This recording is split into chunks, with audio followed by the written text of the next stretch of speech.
Dia bekerja lebih dari 10 jam sehari. Tapi dia hanya bisa membuatmu makan kotoran untuk hidup. Kue lumpur seharga $0,001 Amerika Serikat. Dia belum pernah merasakan asinnya nasi seumur hidupnya.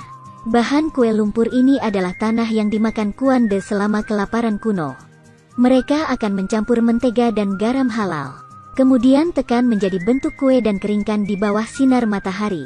Rasanya renyah dan lengket dengan rasa kenyang yang kuat. Tapi kontra tidak bisa bebas ke toilet. Itu selalu merupakan celah yang tidak bisa mereka lewati. Ini adalah Haiti, negara yang sangat miskin sehingga memakan tanah. Pria Odebiao tidak ada pilihan selain menghasilkan uang. Tapi 4 tahun lalu, Odebiao terlibat dalam pekerjaan bawah tanah seperti kebanyakan orang. Dia sakit perut dan tidak bisa pergi ke kamar mandi untuk waktu yang lama. Sampai saya melihat bas sekolah terbengkalai di tempat pembuangan sampah. Dengan mata tajam, dia segera memutuskan pekerjaan keluarga dan kemudian mulai menjadi kaya. Keputusan tidak masuk akal itu akan mengubah nasibnya. Namun jika ingin memiliki pijakan di era persaingan transportasi yang ketat, harga naik. Tentunya tidak lepas dari kendaraan-kendaraan sebelumnya. Jadi Odebiao menyerah pada rezim campuran manusia-hewan. Fokus pada pengalaman berkendara berkualitas tinggi. Ini menyediakan layanan khusus untuk pengusaha di sektor komersial. Kini, bas sekolah ini terbengkalai oleh waktu. Telah menjadi bas mewah di bawah pengelolaan hati-hati Odebiao. Kehidupan saat ini tidak dianggap kaya dan berkuasa. Namun secara umum, kebebasan buang air besar sudah terwujud. Hari ini, dia akan membawa penumpang berkualitas tinggi ke tujuan mereka sejauh 230 km. Tiket $15 hanya bisa menjadi tiket berdiri untuk pendatang baru. Lihatlah penumpang yang duduk di kursi. Karena gugup melihat di bawah ongkos baru saja naik bas. Odebiao tahu bahwa pilihan awalnya tidak salah. Hanya dengan mengorbankan semua orang dia bisa menjaga keluarganya. 150 km pertama adalah jalan aspal yang relatif mudah. Namun jalan yang terlalu mulus seringkali datang dengan komplikasi yang tidak mengikuti aturan. Jadi itulah terompet di telinga. Itu menjadi satu-satunya sapaan mereka. Setelah 6 jam berkendara cepat, Odebiao sampai di jalan berkerikil yang rawan bocor ban. Dan koneksi tak terduga yang telah direncanakan sejak lama juga secara tidak sengaja mendatangi mereka. Bukit itu begitu terjal sehingga bas berhenti tanpa suara. Melihat hal itu, sang pengemudi langsung keluar dari mobil dan membuka peti misteriusnya. Kemudian, dalam pose naga, berenanglah dengan satu tangan. Dia menyalakan sumber listrik yang tersembunyi di balik bas.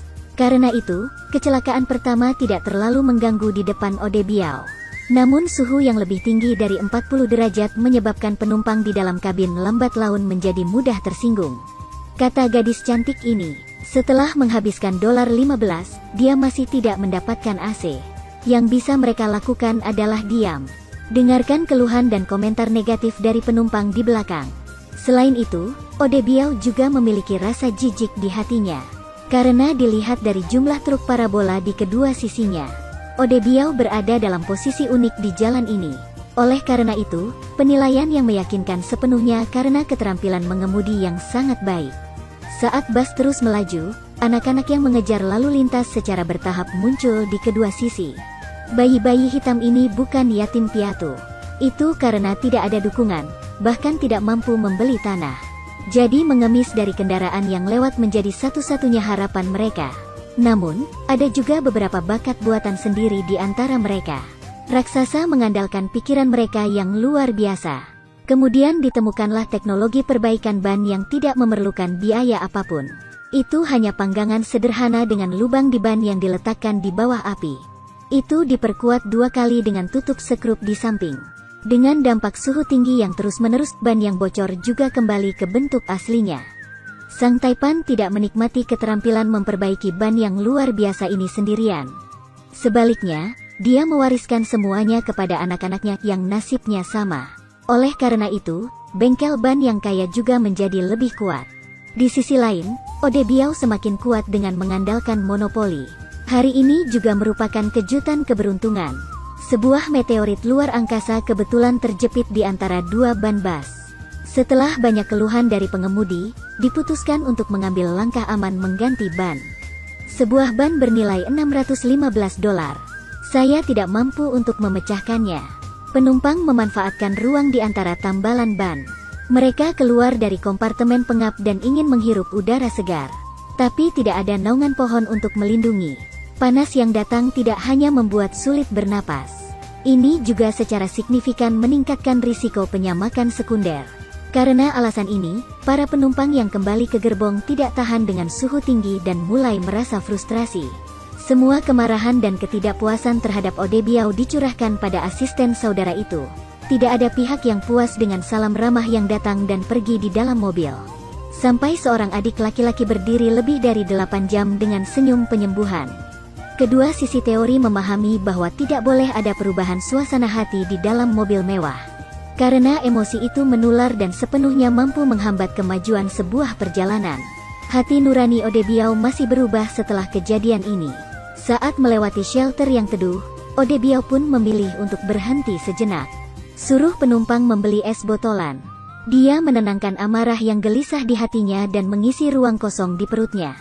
Dengan cara ini, komite keselamatan penumpang diluncurkan.